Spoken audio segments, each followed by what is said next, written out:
નમસ્તે વિદ્યાર્થી મિત્રો, મારી ચેનલ ભાવિન શર્મા આપ સૌનું હાર્દિક સ્વાગત છે।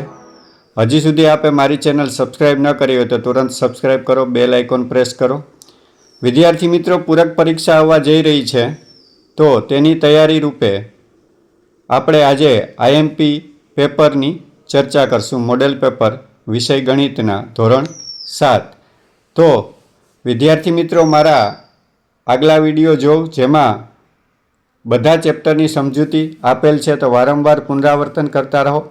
હવે આપણે અહીં પેપર સ્ટાઇલની વાત કરીએ તો 40 ગુણનું પેપર હશે, જેમાં પ્રથમ પ્રશ્ન યોગ્ય વિકલ્પ પસંદ કરો 8 ગુણનો પૂછાશે, જેમાં પ્રકરણ 1, 2 અને 3ના પ્રશ્નો પૂછાશે।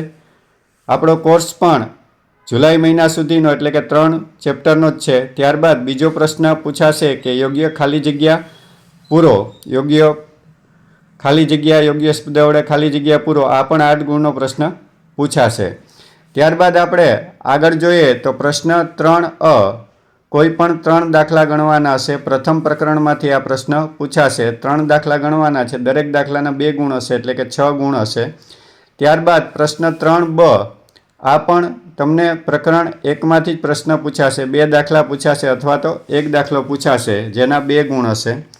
ત્યારબાદ પ્રશ્ન 4અ એ બીજા ચેપ્ટરમાંથી પૂછાશે। 4 દાખલા પૂછાશે ગુણાકાર કરવા દશાંશ સંખ્યાવાળા, એટલે એ પણ આપણને સારી રીતે આવડે જ છે। ત્યારબાદ પ્રશ્ન 4બમાં 3 દાખલા આપેલ હશે ગુણાકાર અને ભાગાકારના, એમાંથી કોઈ પણ 2 ગણવાના છે। ત્યારબાદ આપણે પ્રશ્ન 5અ, આલેખ દોરો। આલેખમાં આપણે ખ્યાલ જ છે કે કાં તો લંબ આલેખ દોરવાનો પૂછાય ને કાં દ્વિલંબ આલેખ દોરવાનો પૂછાય છે। અહીં આપણે દ્વિલંબ આલેખ આપ્યો છે તો એની પ્રેક્ટિસ કરવી।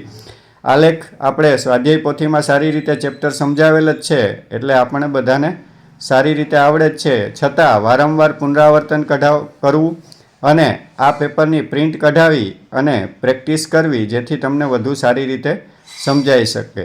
છતાં પણ કંઈ પણ પ્રશ્ન હોય તો કોમેન્ટ કરવી, જેનો જવાબ તમને તુરંત મળશે। ત્યારબાદ આપણે હવે આગળ ચર્ચા કરીએ તો આગળ આપણે પ્રશ્ન 5બ જોશું કે જેમાં પ્રકરણ 3 માહિતીના નિયમનમાંથી 3 દાખલા પૂછાશે, જેમાંથી કોઈ પણ 2 ગણવાના છે, એટલે કે 4 ગુણ આલેખના હશે અને 4 ગુણ આ 2 દાખલાના હશે। આમાં મધ્યક, મધ્યસ્થ અને બહુલક શોધવાના દાખલા પૂછાશે। હજી સુધી આપે મારી ચેનલ સબસ્ક્રાઇબ ન કરી હોય તો તુરંત સબસ્ક્રાઇબ કરો, બેલ આઇકોન પ્રેસ કરો, જેથી આપને તુરંત જ નવા વિડીયો મળી શકે। આપ સૌ વિદ્યાર્થી મિત્રોનો ખૂબ ખૂબ આભાર। Thank you.